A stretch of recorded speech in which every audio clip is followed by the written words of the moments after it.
Welcome back, everybody. Hey, it's the Chaser Bros back at it again. Brandon, where have you been, bro? I haven't seen you in a minute. You know, I've been gone. I haven't been here. Yeah, you've been here. We're glad to have you back. This is a great one to have you back on. Yep. I wish I was here for the original one, but I'm glad to do Blade Runner. Either way, we can do a revisit of that. I'll definitely talk about the difference between the both of them because, yeah, for sure. It looks like definitely to say about the two directors. Very different director style here. Yeah. Very different. I have to say, I think Denis Villeneuve does a pretty good job of hitting the right notes of what I liked out of the first one. He does a really good job of keeping it wet. He keeps it wet.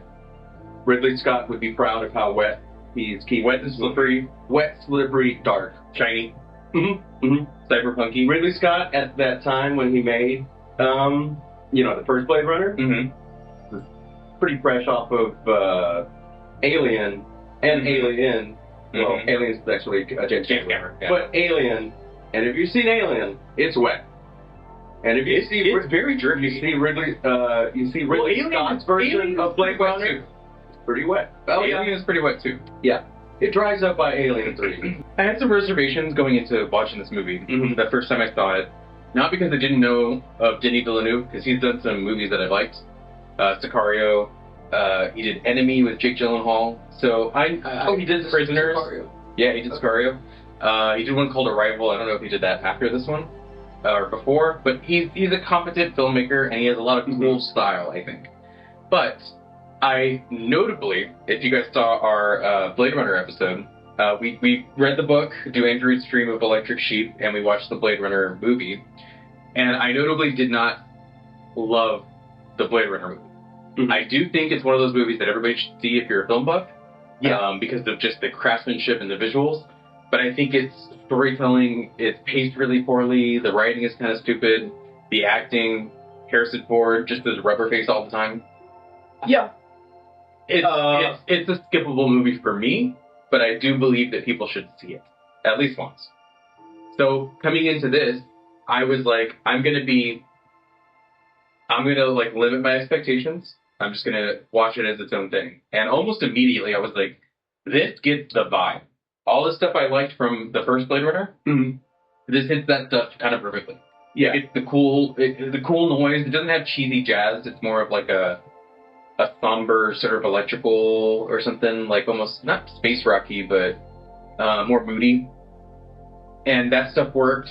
The shots of just like where all this is, the trash in some places, then you see like the high rises, the corporate buildings and the advertisements.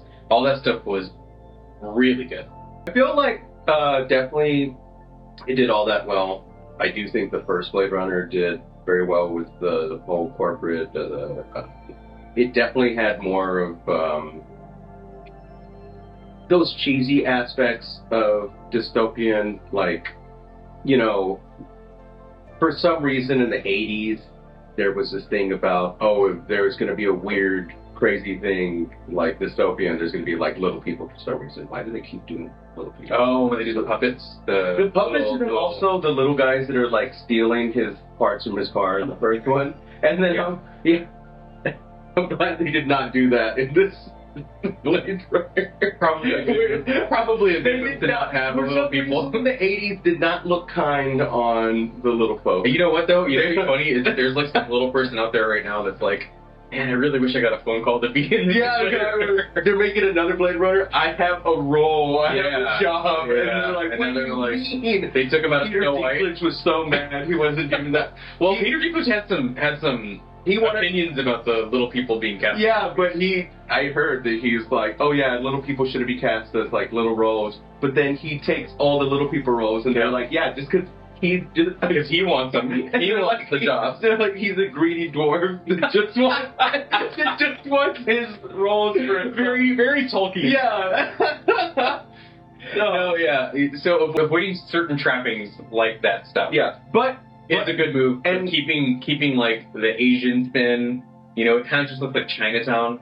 Yeah, that was another thing in like 80s dystopian was like there's going to be a lot of Asian influence is going to come over. Well, because they were freaked out by Japan becoming the new economic superpower. So there was a little bit of angst of that. And even in this one, they're like Atari. That's kind of funny that they have like Atari. There's Sony, Atari, Coca-Cola.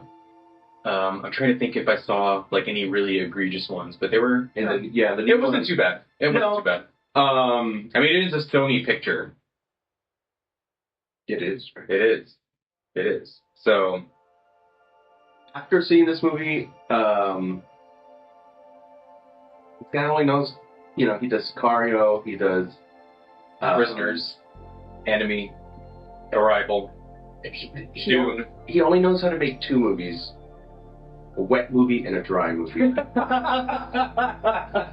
was like, where's he going with this? I thought you were going to be like, he doesn't know how to make movies. It's like Sicario? Yeah, that's desert. I was like, Dune? Desert. Yeah. Prisoners, I think, is pretty wet. Weird. Yeah, he does lean into, but you know what? At the end of the aesthetic. He likes the aesthetic. He likes hazy. That's what it is. He likes hazy. When he does his filming, he likes that hazy, open sky. I think that's why a lot of people like him and Christopher Nolan's Christopher Nolan doesn't do the filming. He's just a director. But like how they film it is definitely like they're trying to catch that excitement of this. I prefer Denis Villeneuve's movies to Christopher Nolan's. Yeah. Recently, I've discovered that Christopher Nolan don't know who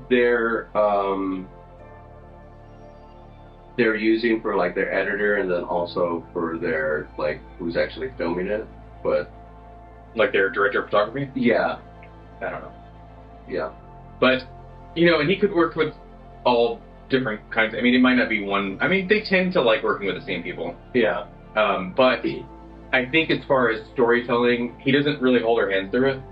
Which Christopher Nolan, I think his films tend to get really wacky, and with like, oh, we're going to go into dream world, and then you have to explain to people why is this important, or why is he tying them up, and why are they floating, and whatever.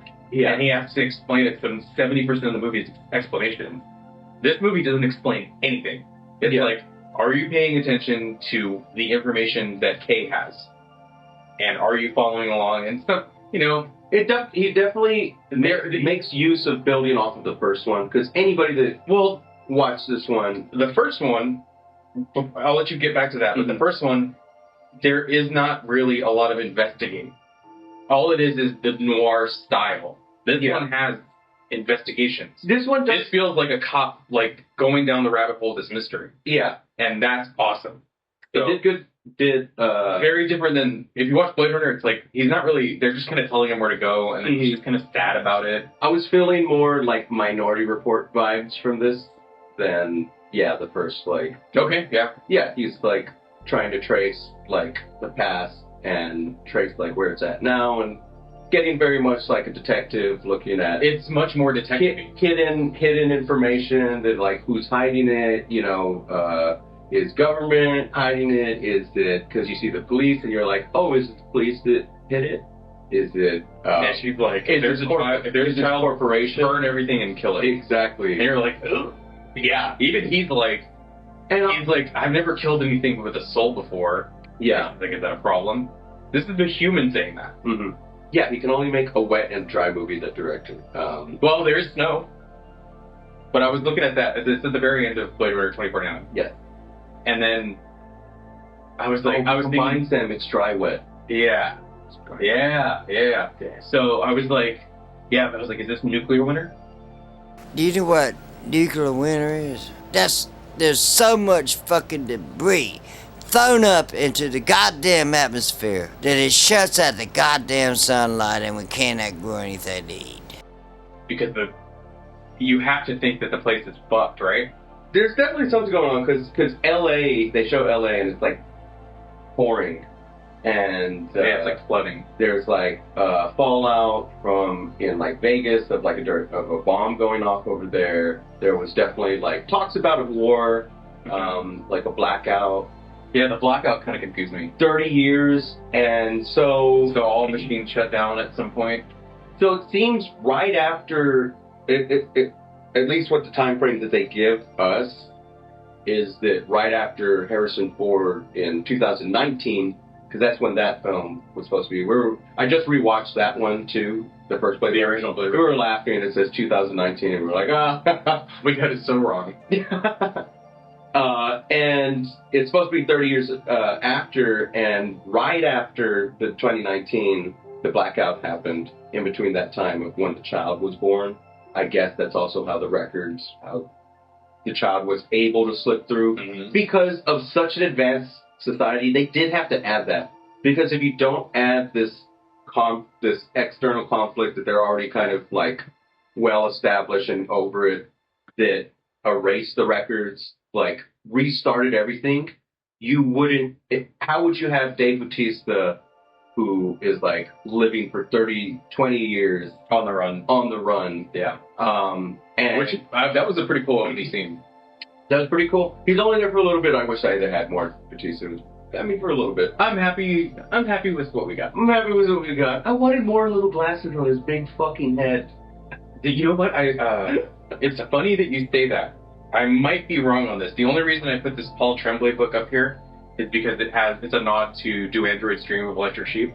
But I'm pretty sure, and I might be getting my authors mixed up, I'm pretty sure Paul Tremblay wrote Cabin at the End of the World or whatever. Oh, the one that M. Night Shyamalan made that, and Bautista was in it. Yes. And he wears little glasses, I think, doesn't he? Does he? He might. So this is a weird connection that totally accidentally happened, where Paul Tremblay might have wrote a book that he was in. Yeah, the detective work was much better in this one. Aesthetic-wise, I did like amazing. Both films, they're similar. The best thing that the first one has going for it is the aesthetic. They're similar but different. To be fair, it's 30 years later. It is. It's like comparing 2010 to the 80s. Yeah. So it would look different. It's not just director's taste and technology as far as making the movie. Mm-hmm. It's in that world. It would just look different. Yeah. You know, and it's like it's still gummy. It's still gritty. Our character, Ryan Gosling, has done this type of character before too. Was he in Only God Forgives? I'm telling you, he's Only God Forgives, right? A lot of people like Ryan Gosling. He does great as this robot. The fighting, yeah, where he gets his hands cut off. Spoiler to Only God Forgives. I think he plays like a fighter who has a weirdly like Oedipal thing going on with his mom. Huh. Have you seen that? It's fucking weird. Drive, he's the same guy. Yeah, it's this like. But when the fucking Princess Bride chick, the sheriff or like the chief. Oh yeah, yeah, she's from the Princess Bride. When she is like, "You've done pretty well off without a soul," I laugh because I'm like, "Yeah, right, Gosling has done pretty well." Acting without that was like a nod to like, I'm sure the directors and everybody when they were filming that, everyone laughed. Yeah, like they had to do that scene a couple times because Ryan Gosling actually, probably, or everybody else laughed. Not him. No, not him. He didn't know. No, he didn't. He's like, what? I've seen several like sad boy memes. With like. They'll take characters from like fiction and they'll be like, oh, they'll put like somber music over it and it's like all sad boy shit. And one of them is always Ryan Gosling. It's always like Christian Bale looking sad.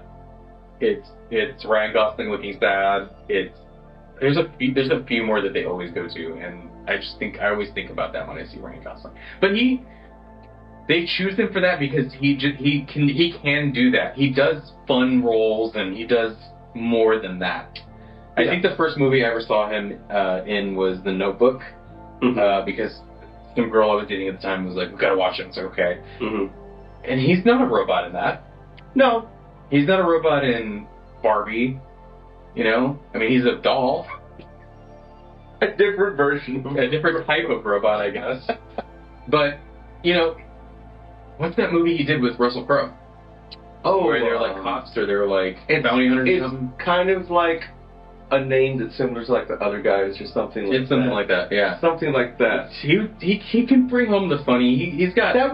That was good. I like it when he doesn't play this like stereotypical of like the pretty boy just for like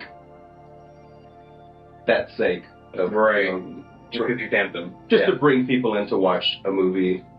Yeah, because no one's like, oh, I really love his acting chops. They like just think he's handsome. Well, I liked him. We did Project Hail Mary. Mm-hmm. And I thought I was gonna hate it. Was he an astronaut in that? Unwillingly, yes. Unwillingly? Have you seen that? I have not. Very interesting. For a movie that you say a new movie, and I hate movies. A new movie. I hate new movies. And a Ryan Gosling new movie for you to say that you liked it. I liked it. Yeah, check it out. Yeah. I didn't love it. Okay, but I liked it. I had a good time watching it. Okay. I had a good time watching it, and part of the reason was Jeremy and I read the book. We read Project Hail Mary. Is the book funny? Is it good, or is it not really some funny? Some of the humor doesn't really land, but overall, his character isn't.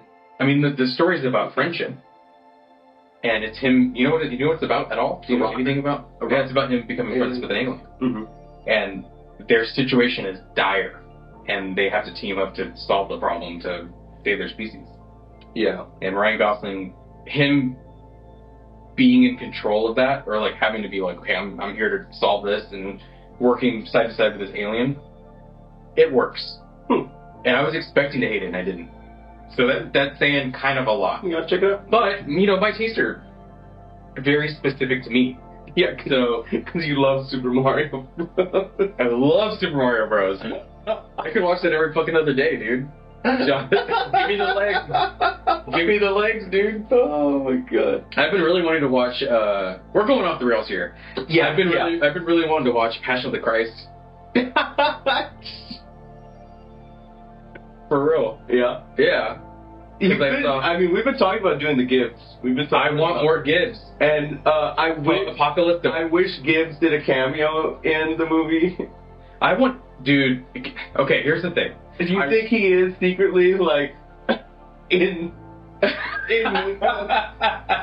like I want throwing stuff at Jesus? If you think he's like secretly he makes a quick appearance in Apocalypto in the trailer, where it just goes by some of the natives or the guys, and at the tail end of it, you just see Mel Gibson like on him. And you know how like they did the little flashes of Brad Pitt in Fight Club where he would just like pop in for a second? Mm-hmm. It was like that. And Mel Gibson is in the trailer of Apocalypto. That's crazy. Yeah. So it would be. Did you do Apocalypto? It would no. Dude, Kenny wanted to do it before. When he visits. Next time he visits, we'll do it.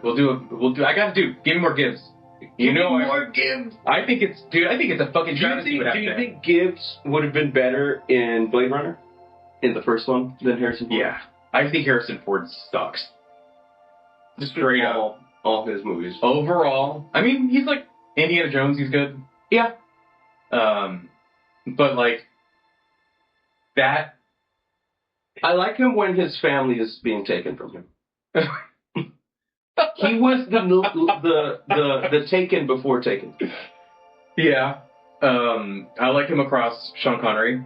Seeing Sean Connery play such like a aloof like scientist, like archaeologist, was one of the like weirdest things you could ever see. But I enjoyed it so much. I'm like, this is one of my favorite Sean Connery roles. Yeah. Because he plays it so well. I might argue that I like The Last Crusade the best of those three. We don't talk about we don't talk about any of the other ones, but of the original trilogy of Indiana Jones, I think is my favorite.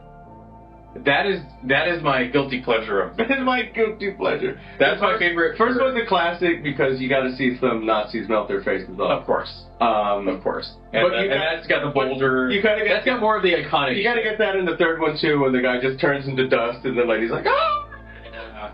Yeah. Anyways, Harrison Ford, not that bad in the original Blade Runner. I don't like Harrison Ford in Blade Runner. Yeah, I just think he was miscast. He seems like he's his acting in that seems like he's just there for the check, and he's ready to leave. Has that ever been anything other in Harrison Ford? No, he just seems like he's having more fun in the other movies. I think it was a mistake bringing Harrison Ford back.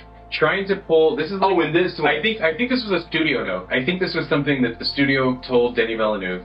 People definitely wanted. We need to get Harrison Ford back. People definitely wanted to get it, but it did tie the story together. Well, they wrote it around it, but it would have been more interesting to just let us be in this world again, and maybe it's like a conversation they have where they mention it.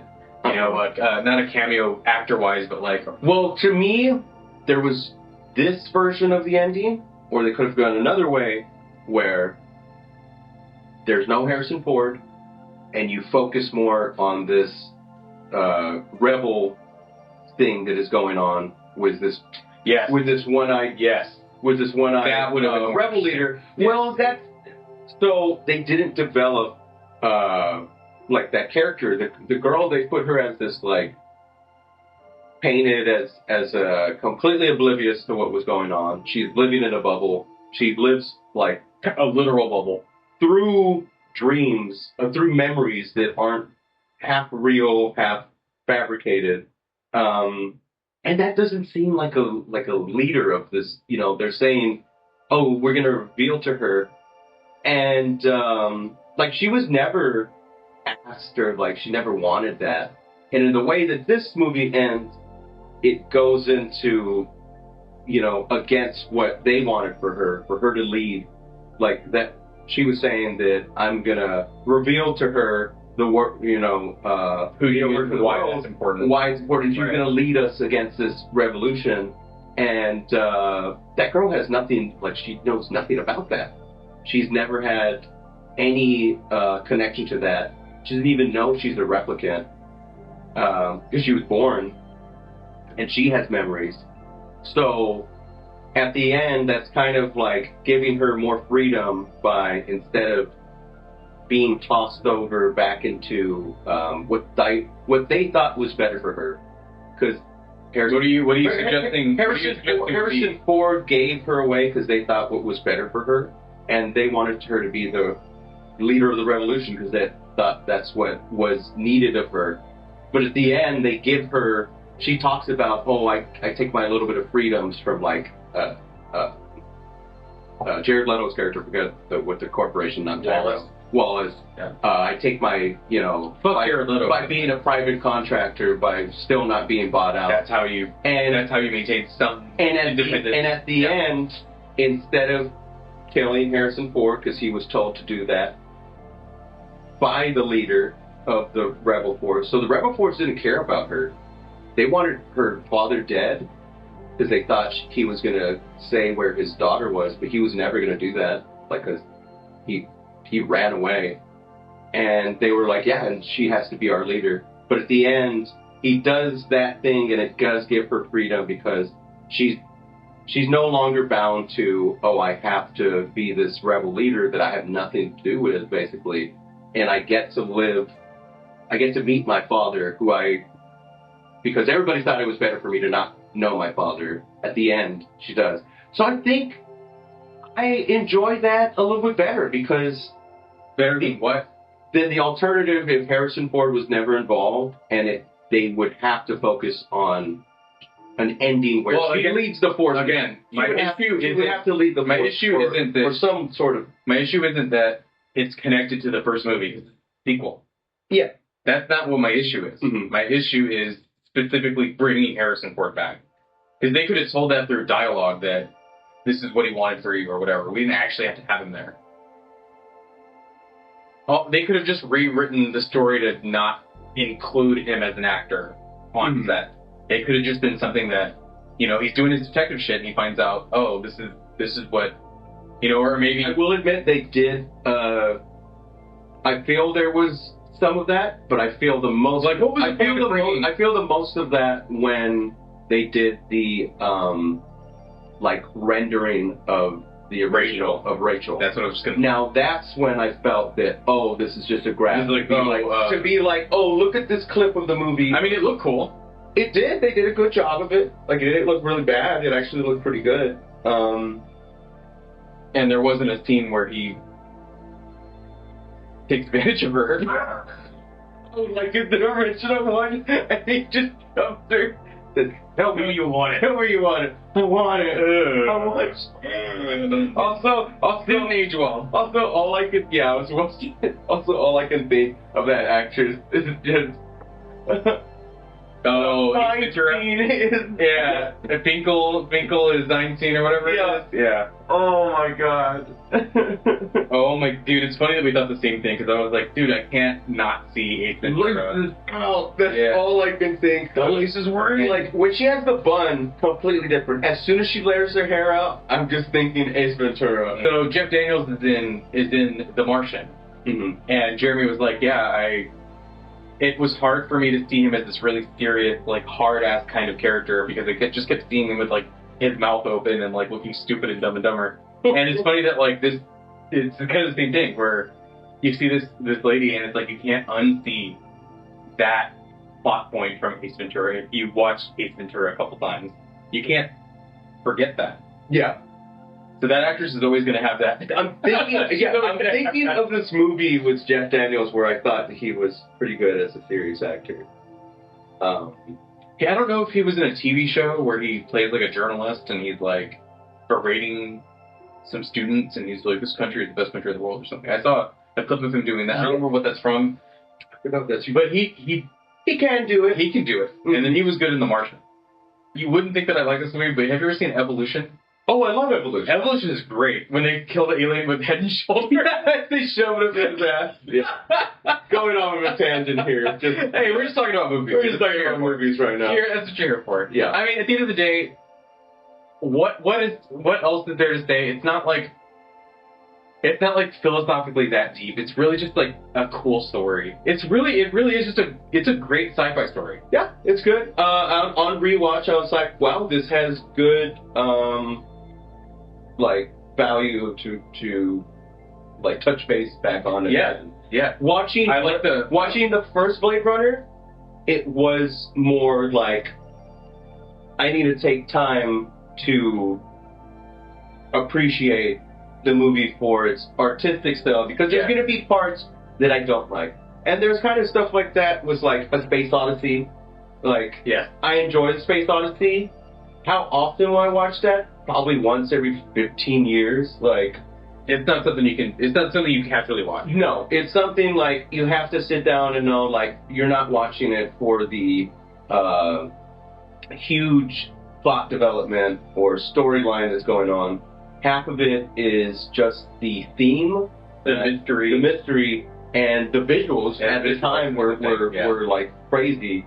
But that's kind of how the first Blade Runner was.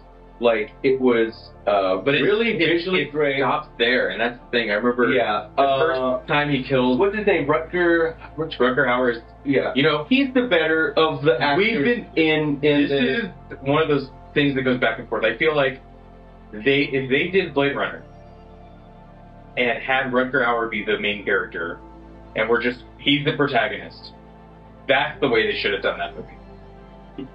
He has better acting chops. And Harrison Ford as the fucking opposite. Well, he'd still be the Blade Runner, but he's just not the guy we follow. Yeah. He's the... having Rutger Hauer having Rutger Hauer be on the run with his, like, trying to protect his compatriots as the robots. Having him do that, and, like, he has more emotional range. Yeah. And then maybe it's still Harrison Ford. And he comes in like a Michael Myers type character, where he's just there to kill him. That would be way more interesting. I would have held Blade Runner to a higher standard if that was the case. Because we could still have the cool visual. If the Blade Runner was the bad guy. The Blade Runner is the bad guy. Yeah.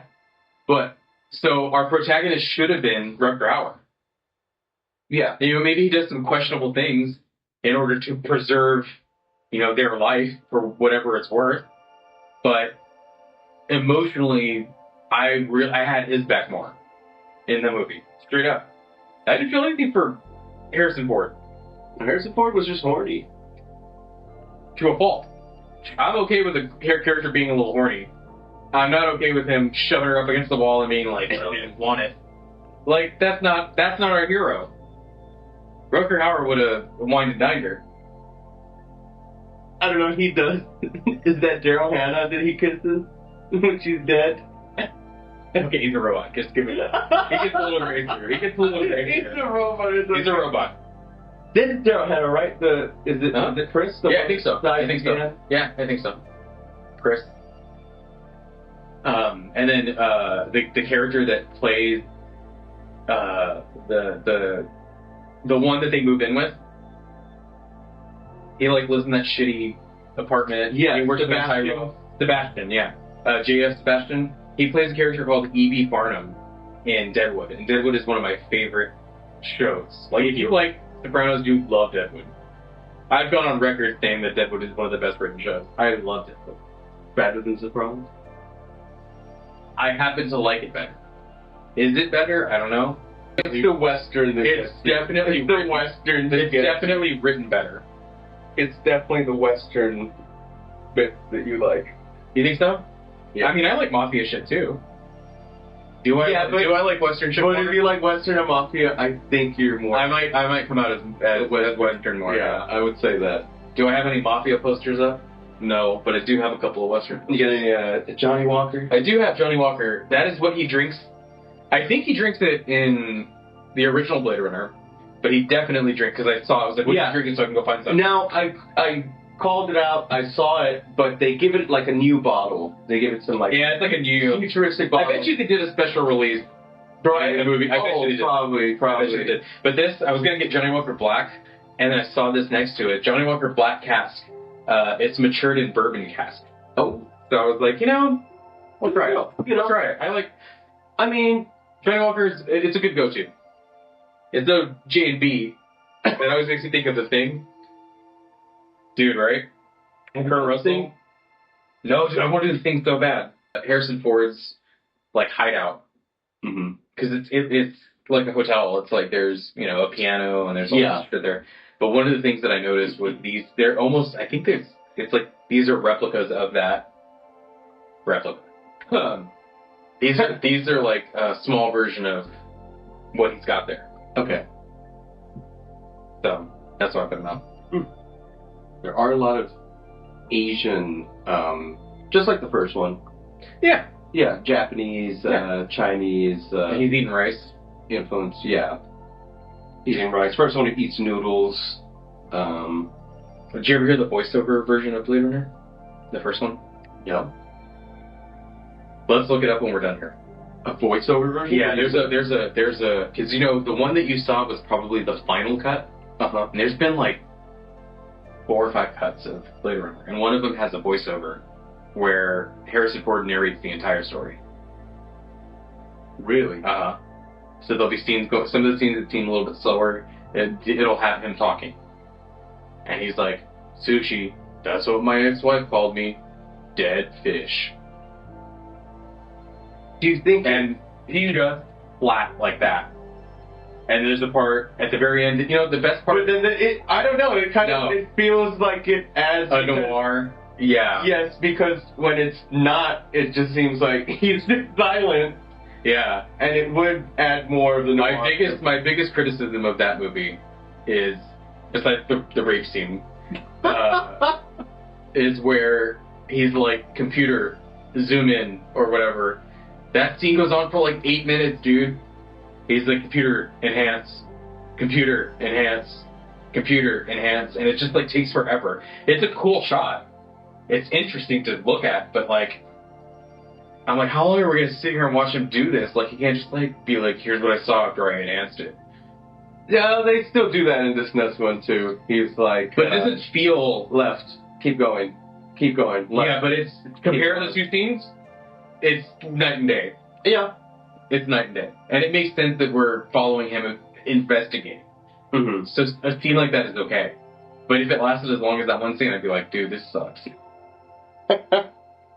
You know what? Looking at the scale, right? One of the interesting Snake, I think. One of the most interesting like subplots of this is the Anna de Armas character, Joy. When he walks by it, it's marketed as a sex. It's a sex companion. Yeah. He bought it and he wanted it to be like a girlfriend, Like a wife, yeah. But when you walk by it, it's not advertised as that. It's advertised. He treats her like a companion. Yeah, he treats her well, and it's literally like, making her kind of the AI think a little differently, because it is an AI. It's an AI and like a sex doll in one thing. And then when she kind of interleaks with that other replicant, that was one of my favorite scenes, not because it's sexy as hell, but like it's interesting that like that is how that would work. She's like a hologram. So she's like, I want to physically touch you, so she like hires a hooker. Yeah, there wasn't much in there. Everything she did was to appeal to like what he wanted. Yeah, it read off him. It read off of him, so like her giving those. But like, why does he affirmation. have anything? Huh? But why does he have anything? He's just a robot too. Have any what? Desires? I mean, in this world, we're supposed to see that they are basically human. Yeah, that's kind of the point of the movie. Yeah. But like, he's a model though that's supposed to be like. I don't think I'll ever subscribe. I don't think I'll ever just subscribe to the idea that AI could be considered human, or like, no matter how advanced they get, even if they get to the point where you can't tell, I would still not trust it. I would still not accept them as a life form. They're always going to be mechanical to me. Yeah. Like, philosophically, So, like, but the idea of him having this, like, Alexa in your home or whatever. What if they had, like that, like do you think that would, like, the child is not so much like a real child, it's like another program? No. Because the idea is that her existence is a miracle. So I'm okay with that concept. Yeah. It's weird and doesn't really make sense, but that's the point of a miracle, isn't it? Yeah. We keep thinking of them because they make them so, like, non-important, as easily, like in the first one, Harrison Ford is killing them, like, left and right. He's like, they're not even people, basically. Like, they're machines. It's interesting for him to, like, get that relationship with Rachel after he's, like, murdered. It's like... Yeah. When he shoots them and they're like springs and shit come out of their back. Like, I was hoping to see that in this, actually. Remember the first time he meets the one that has like a snake on her? She's like a stripper or whatever. Do springs come out of her back? Dude, yes. There's like circuitry and shit that comes out of her when he shoots her. Does it? Dude, yes. Really? I don't remember that, because when I see him shoot the other ones, it's just straight blood. It, like... Nah, dude. I've never seen like circuitry. Dude, maybe... Did I dream this? And I'm just... my wife said, yeah. Was I like high? Was I... I did see the scene where like he shoots Daryl Hannah the first time. No, I'm talking about the stripper. She's the like, stripper. Yeah. Where she is like... She's like running away and you just see like... she's robot that, parts. like clear plastic. Yeah. Clearly something they would use in 2019. Yeah. The Joy character is... She's supposed to be paralleling what Kay's going through. Like... He gets the thing where, we can go wherever we want, and she wants to go to the brain, and, it's programming, right? Where he gets in the car crash, or the crash, and she's, like, yelling at him to wake up and stuff. So she, like, there's a sense of self-preservation there because she doesn't want to die, and she's also looking after him. Yeah. Like, how much of that is her exceeding what her parameters, what we think they are? But that's what Ryan Gosling and all them are.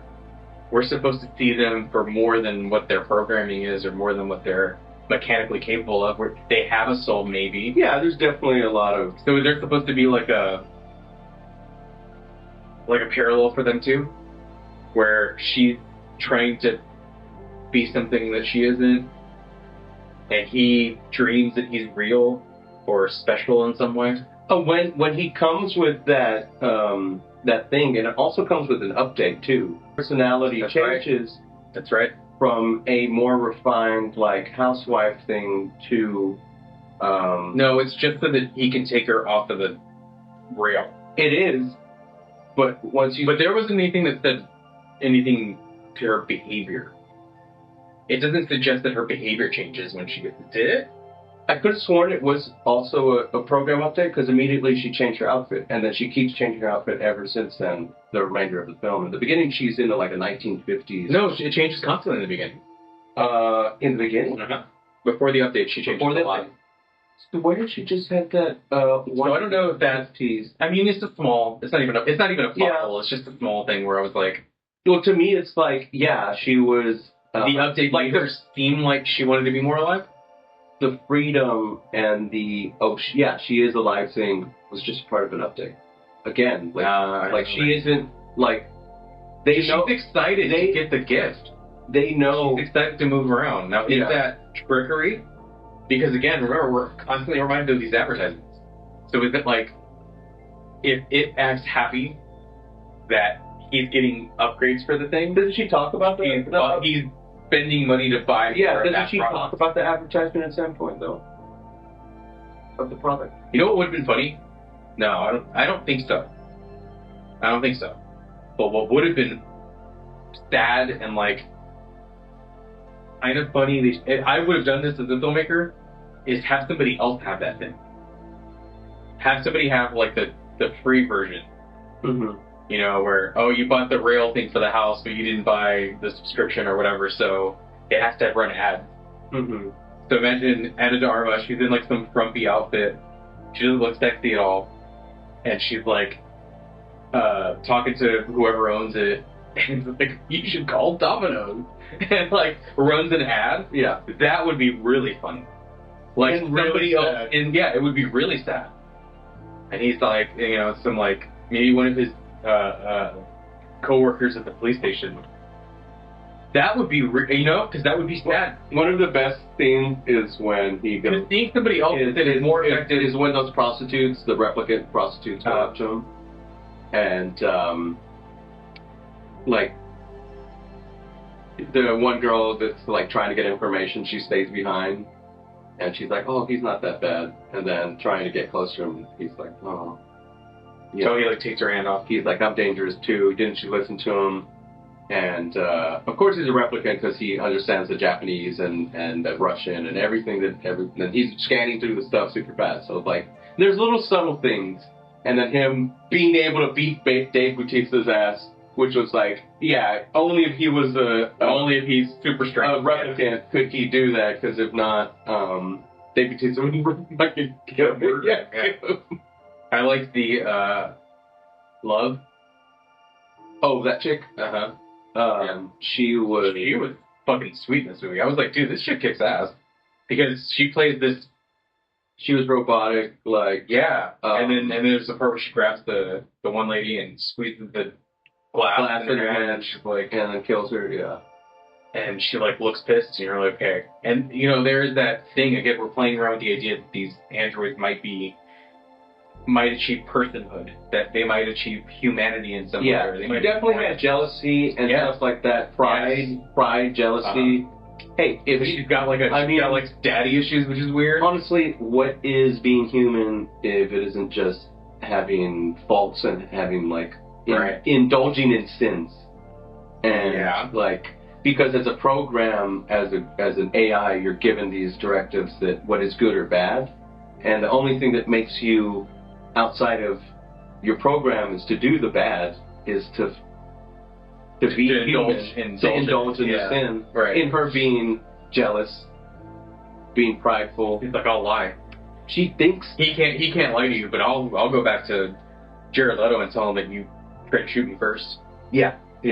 So yeah, no, she excellent. That actress is good, and like, you know, we have this thing. I'll watch action movies sometimes, and I'll see, you know, it's a 5'0" rail thin girl, and she's like kicking ass against some like 6 foot fucking bodybuilder guy, and you're like, I don't care how much training she has, she's not gonna whoop that guy's ass. It's just not gonna happen. But in this, her fighting against Ryan Gosling and like kicking his ass also. Again, it makes sense because I'm not taken out, or I'm not rolling my eyes at, oh, she's a badass woman fighter. Like, I just accept her badassery for what it is. It didn't feel... Again, I try to make the show like not political, but it didn't feel like it was shoved down my throat. You know what I mean? I didn't feel like... Because sometimes movies or something, they feel like they're trying to... Well, it wasn't... It's a badass chick, and he's like... This felt natural, and it didn't feel like... It didn't, because it just felt that she was... Like he said, oh, he named you, you must be special. Yeah, she's probably a newer model. Newer than he is. Like, she's a more advanced model. That's why she kicks his ass, like, the first few times that they face. Mm-hmm. Like, Well, and, like, she's got this... She witnesses Jared Leto, like, stab one of them. And he... I don't... Yeah, you know, it cuts open her, like, reproductive parts. And he's like, these are useless. This is a failed. Yeah. And she's got to stand there and watch it. And you see fear in her when he does that. She does. She, like, kind of coils a little bit when he has these weird clicky drones going around, looking at the chick and then looking at her. Like, one is just looking at her to see her reaction, I guess, see her face, and she's just, like, kind of turtling inside of, like, her dress neck or something. And it's subtle. It's not, like, trembling. It's just, like... Tense. Like, you're being watched, like, type thing. Well, because she knows that he's capable of just dispatching... getting rid Any of the replicants, they're, like he says, I'm, like, they're angels and I'm God. Well, that's the thing about angels, too. I think about that often. Whenever there's a... is it the Catholic thing? Yes. Yes. It is the concept that angels don't get to choose. They were only ever given a choice once. Angels are servants. Yeah.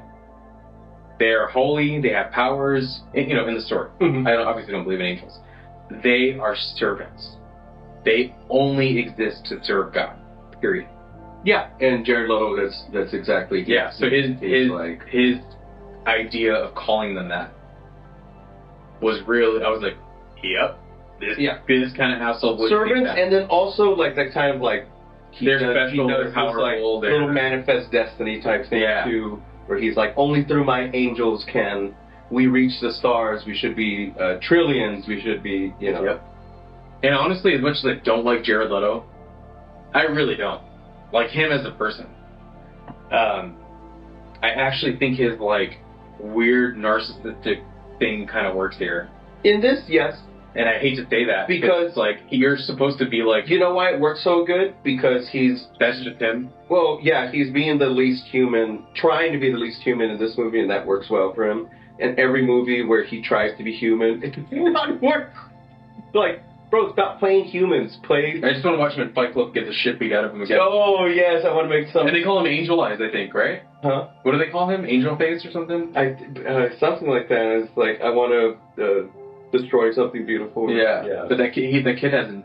Jared Leto's character in Fight Club has a nickname. I don't remember what it is. It's something Angel, which is weird. Again, all these things kind of connect. One of the movies I like Jared Leto in, him as a human... is... I mean, he's a human in this, isn't he? Yeah. He is. He's a human. Yeah, he's a human playing God, basically. Lord of War. I liked him in Lord of War. I don't think I saw that. Was Nicolas Cage? I don't think I saw that. I would totally... If Nicolas Cage is in it, I'll watch it. It's great. It's him selling selling guns. Oh, is that the one... Okay, yeah. I think I've seen clips of it. Where he sells to, like, African warlords and shit, and it's like... Yeah, who's it? Ian Holm? I didn't see... Bilbo? He's in it? Yeah. He comes out in it, too. He's, like, his nemesis, kind of. Him and Ethan Hawke. Speaking of Lord of the Rings, I'm looking at your hair, dude. And just for these guys out there that haven't seen you in a while, you have not cut your hair in a while. No. And he's got this curly hair, and I was like, dude, he looks like Bilbo. He looks like Frodo in Return of the King, dude. Frodo when he's like been months on the road and nobody's cut his hair and he's been in the fucking yeah. months from the Shire. The only bad thing about it, I think, was feeling forced. Again, I think this is a studio note to include Harrison Ford. This could it just didn't need it. Just let me be in this world again. Let me see all the weird. No, I felt more forced was Jared Leto than I. No, man, I'm okay with Jared Leto in this movie, and they should have just not had Harrison Ford. He's like in his t-shirt and jeans. They didn't even like make his wardrobe look like he lives in this world. He's just like walking around like he's like, I'm just gonna come look as I am. You know? It just looks like you can tell that he doesn't want to be there. You can definitely tell he just walked on set and then he just whatever he was I'm here. Whatever he was wearing, they're like, that was his Jack Daniels they brought in. Yeah, his junk. They slipped it into like the sleeve that made it look like it's some freaky bottle. Because I think that's what they did. They didn't make I think they just took a bottle, slipped it right into a sleeve that makes it look like some spinal shit. Yeah, and like I call it a fucking day. I forget this actor's name, but he's a very good like character actor. He was Edward James. Oh, we gotta talk about that. We should talk about that before we shut down. No, it's the one guy who he's in Dark Knight. That wasn't felt forced. Edward James almost character didn't. We're gonna talk about that because I forgot until you just said that he was in it. Yeah, leave that out. The actor that's in he was in Dark Knight. He's one of the Joker's followers. Yes. And he gets killed in the back of the neck by that one lady. Yeah. She's like, oh, here, I have the papers right here. And then she just, like, chops the back of his neck. Chops his neck and then kills him. And he's like, oh. And he's in Prisoners also. It's called, like, Interview with the Devil, or... Yeah. He plays, like, a TV show host. Uh-huh. Yeah, that guy's cool. I like him. He's got a cool look. He's got a cool vibe. He's, like, kind of... so he's worked with both Nolan and with, we found another connection. He did Dark Knight. So, that guy, I forget his name, but man, we gotta shut that guy out, because I like him. I don't know your name. I should know your name. I've seen lots of We should know his name. I should know your name. You're a good actor. I'm sorry I don't know your name. I hope you get more work. I hope you get more work. The guy fucking rolls. Now, Edward James Olmos. Edward James, almost an actor.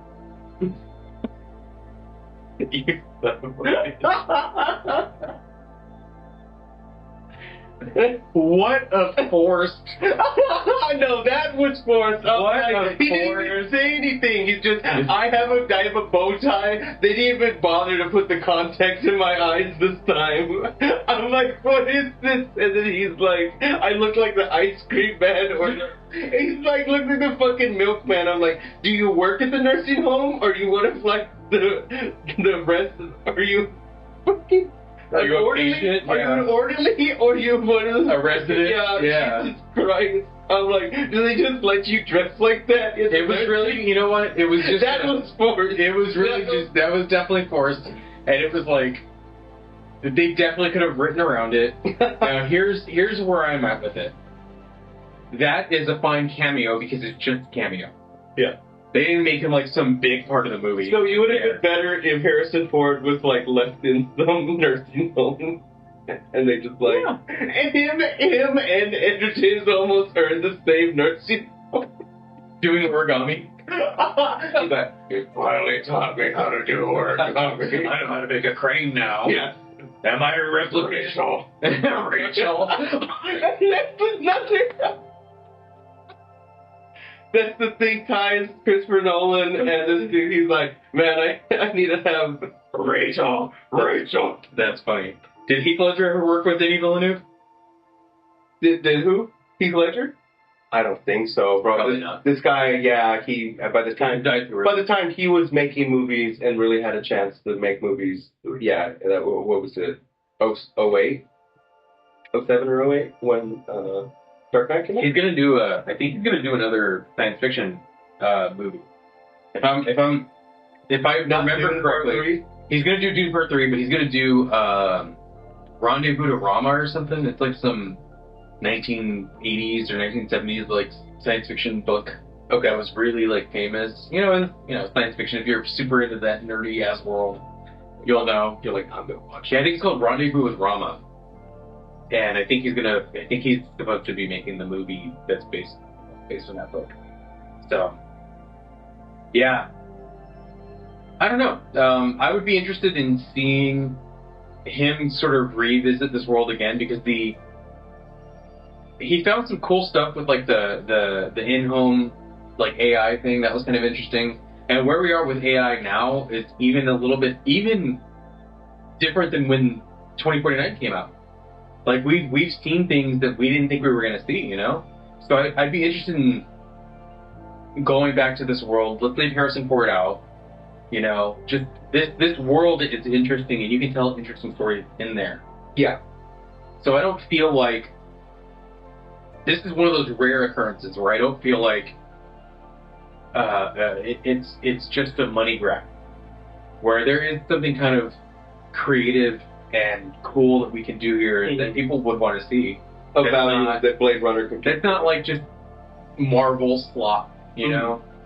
It's not a retread. It's like, okay, this is like smart philosophical sci-fi, asking some questions. Yeah. Cool visuals, interesting filming techniques. This is a cool world to do that in. So it definitely, what I did like is that talk about more philosophical issues that could arise later, but it wasn't trying to put a commentary on something now and it feel forced. That is something I did enjoy, because a lot of movies nowadays, and I get it, but don't, like, if you want to make a movie about something that is currently happening, do that. People are for that. I'm not about movies that are like trying to interject, like let's make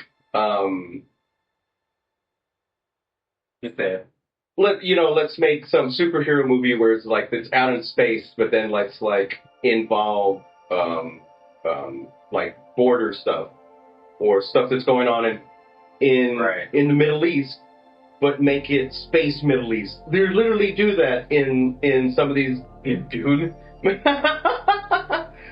do it in some of these. Dune was written in the 60s.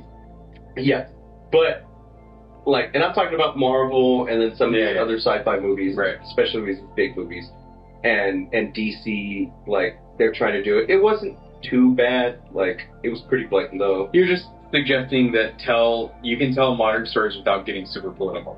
You can tell a futuristic or modern story, and talk about something that is definitely something to talk about without it being like trying to force it to be in representation of something that's currently going on. Right. So because if you're going to talk about something that's going on, do it and don't bullshit and be like, oh, is that what they're talking? No, don't do it and don't be afraid of doing it. No, if you're gonna do it, lean into it. Talk about it. Don't be let's slightly talk about this, but at the same time, this is Marvel or DC, and we're gonna get our up on Marvel and DC. They're not the only people making movies. They are, but there's some of the people that stop watching them. I'm done with them. Yeah.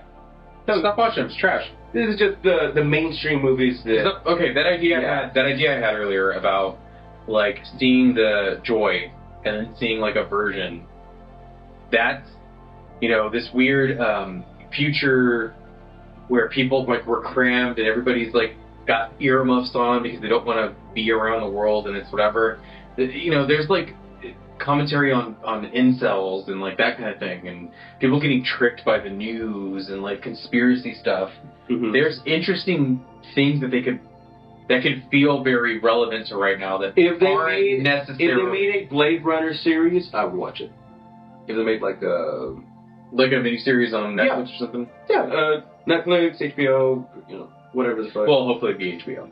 But yeah, yes, better budget. I mean, they shit the bed too. They did. They shit the bed on Game of Thrones. HBO doesn't know how to. HBO knows how to make great shows. They don't know how to finish shows. Right. They do not know.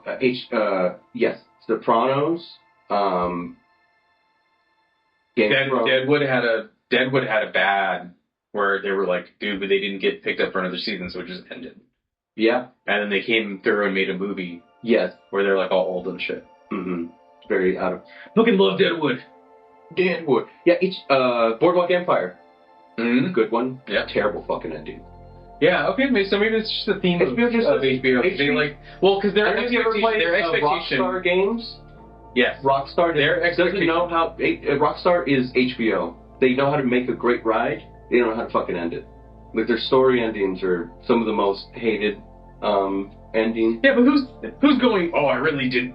You're not playing it for the fucking story. Yeah, that's what I'm saying. That's HBO. For a game, it doesn't matter. That's HBO. Well, you watch this show, you could probably watch every HBO show the last season and be very happy because you don't. The idea behind a show, though, is like to keep the drama going on as long as you can, so you can get picked up for another season. Mm-hmm. So like, that's like just not a good way to tell stories.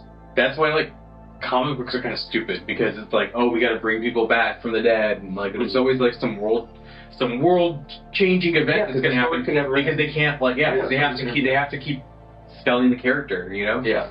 And that's the same thing. It's like, if you just wrote something that's like, okay, we're gonna make 2 seasons and that's it, it would work. Because you know what the ending is, you know what all the plot points are going to be. Those are some of the best shows. And the twist that you're going to have will work. If you keep trying to make the show go further, then it loses steam because it can't. Yeah. It can't have the same level of intensity without getting really wacky. And yeah, that's why some of my favorite HBO shows are one season, like Chernobyl, John Adams. Anything that just has a written, concise ending is fine. But I think if they did like a 1-season Blade Runner, that would be great. I'd be down for that. That'd be great. But they would have to go into it with the idea that they're going to have it's a 1-season. A clean, concise. Yeah, they did that 1 season of The Watchmen. I don't know if you enjoyed that. Did you watch it? I'm not interested at all. I honestly think the movie was kind of bad. Yeah. Watchmen is one of those things where, like, it kind of only works because it's a comic book. There was a really cool advertisement I saw, because I have for some reason, I don't know if I bought it and forgot, but I have the Blu-ray of 2049. Uh-huh. And I popped it in, that's how I watched it. And, the beginning of it, because you know how sometimes they throw trailers and stuff at the beginning? Mm-hmm. One of them was for, I don't remember what it's called, but it's like a VR Blade Runner game. Really? Yeah, and it was like at the beginning of the Blu-ray when you load it up, it like runs the ads, and I was like, that would be cool. I would like to like walk around in there and just like look around and be like, oh, it's kind of cool. There's gonna be Sony shit everywhere. I thought that was cool, and I remember renting some Blade Runner pastiche from the library when I lived in San Diego. They had like this series of Blade Runner books that were like not written by Philip K. Dick. Somebody just like, oh, I'm just going to write about Rick Deckard and going on robot adventures. Not written by a dick? Not written by a dick. And I read one of them and I was like, oh, this is okay. And then I didn't read any more of them. I don't remember what it was called, but like people like the Blade Runner world. Yeah. People like the kind of cyberpunky, you know, weirdly dystopian, because it's like, it is dystopian, but it's kind of not. Yeah. Watch Blade Runner 2049. Yeah. Watch the original. Yeah. Honestly read this one, To Answer His Dream of the Electric Sheep. It's awesome. And it's, dude, Blade Runner is barely based off of this. Barely. It's so different. Kind of Pulp Fiction Kafka. He was. He saw the future. Oh, wow, it's very short. Yeah. Phil K. Dick rolls. Is it just a, like a conversation that someone's having, or is there actually... No, it's a cop that hunts down androids. Okay. All right, we're out of here.